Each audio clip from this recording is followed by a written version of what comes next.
Hey, welcome back to Mr. News Art Class. It's wonderful to see your smiling faces today.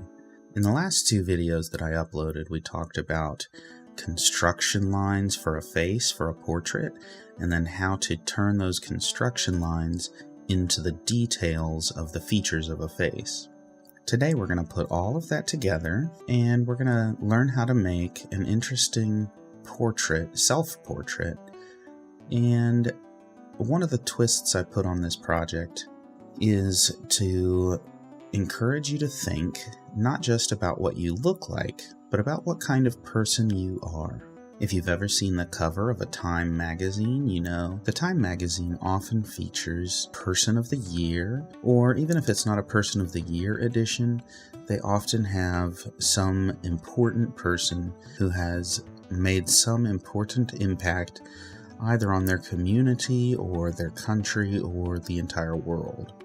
I'm going to go through the step-by-step instructions here today, and you can either walk through them with me and pause your video at each interval, or if you want to just jump ahead to different parts. If you miss anything, you can go back and watch again. So if we're beginning with the end in mind, the first thing that I want you to do is think about what kind of impact you want to have on the world, whether it's some thing that you have already done that has helped to impact positively the people around you, whether it's something that you like to do as a hobby or as a profession, whether it's something that you want to get better at doing. We'll start this project by thinking about the kind of person you are, the kinds of things you like to do, and how you can make a positive impact on the world. While you're thinking about that, you should start the construction lines for your face. We're going to be making a self-portrait. It's going to be large and fill the whole page.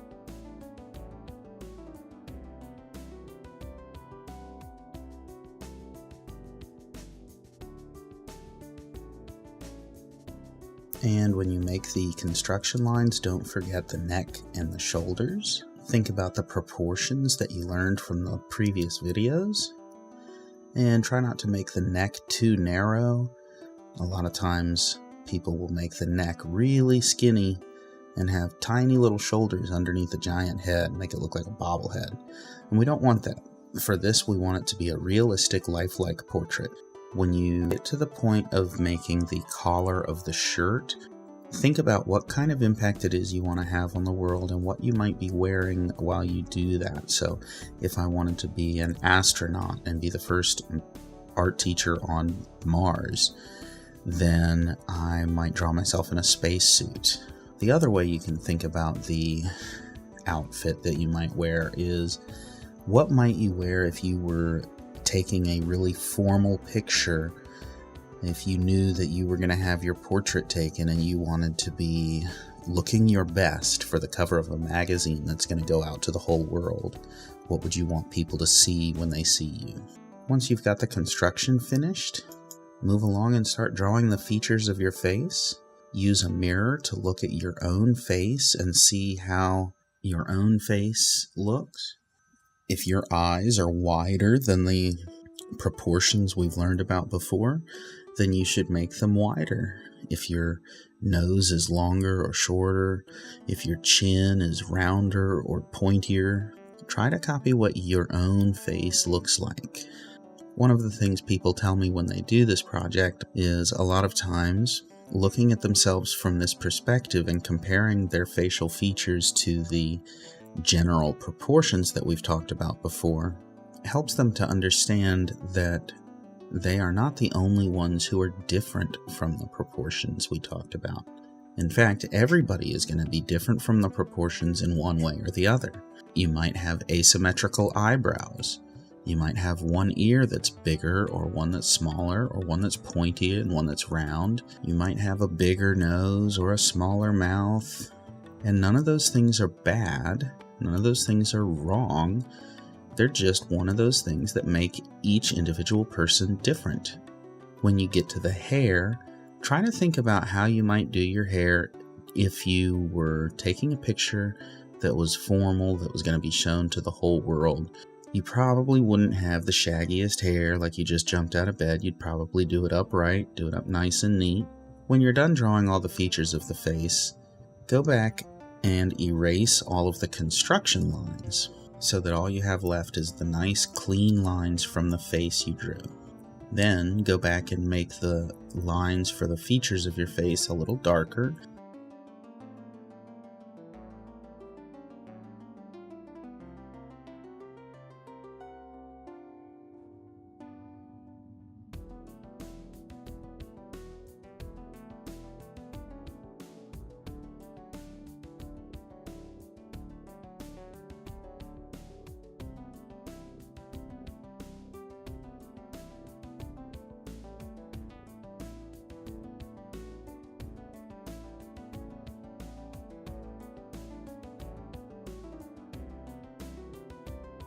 Once you have finished with the portrait, use your ruler to make a 1/4 of an inch border around all 4 edges of the page. Make it nice and straight with lines that are parallel to the page.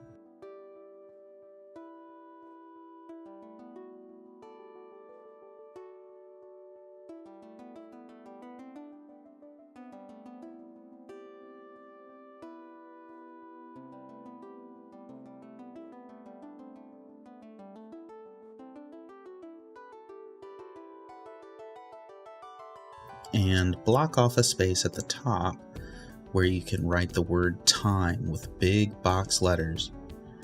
Be sure that you evenly space the letters where they have equal amount of space between the letters and to where they are centered across the page. It's your choice whether to have the word time overlapped in front of the portrait or behind the portrait. Sometimes the Time magazine will do it either way, but in either case it needs to be centered. It needs to be large, bold, thick letters that are easy to read. And one of the things that we will do to make sure that it's easily recognizable as a Time magazine, even if half the letters are covered up by your hair, is we will color the letters red and color the border red, just like you see in real-life Time magazines.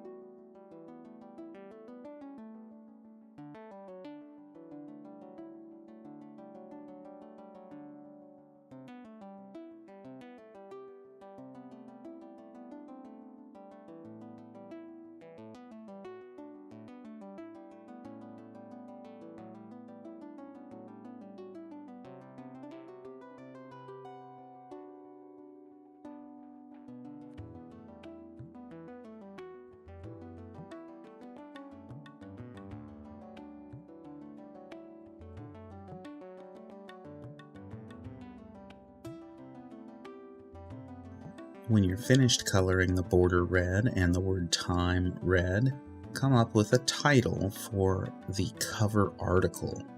The cover article would be the article about you, telling us what it is that you do that makes an impact on the world. And at this point, you can choose how you want to add color or whether or not you want to add color. You may want to just do a shaded black and white grayscale drawing, or you may want to color it with colored pencils or markers. If you do choose to color it, try to stay away from that bold red. Don't use that red color anywhere else in the picture. You can use a more pale red, like a pink, or a more muted red, like a maroon that's darker and less vibrant. But try to stay away from using that same deep, vibrant red that you used in the border. If you use that same color for the shirt, for example, then it would take away from the bold pop that the border and the word time and the title of your article have. Don't forget to go back and erase any guidelines that you drew for your letters or for anything else. Go back and clean up any extra construction lines that you might still see. Total overall presentation is more important than getting all the details of the face right. if you clean up all the extra stray lines and make the whole presentation look nice, that can do a lot to help overcome any shortfalls you have in minor details in the facial structure. I hope you enjoy making your own Time magazine portrait. I find that this exercise is a really nice way to be introspective and look at yourself, not just for what you look like on the outside, but also what kind of person you are and how you can positively use your talents and skills to impact the world around you in an important way. This is the last video in my series on instructing how to draw a portrait, but I will add one more video to the series that's not so much instruction, but just me playing with new toys that I got for Christmas this year. And I chose, since I was making a series on portraits, I decided I'd go ahead and make a portrait with my new Copic markers. So if you want to see that, stick around, watch my next video when it comes out. Again, thanks for watching. Hope to see you next time.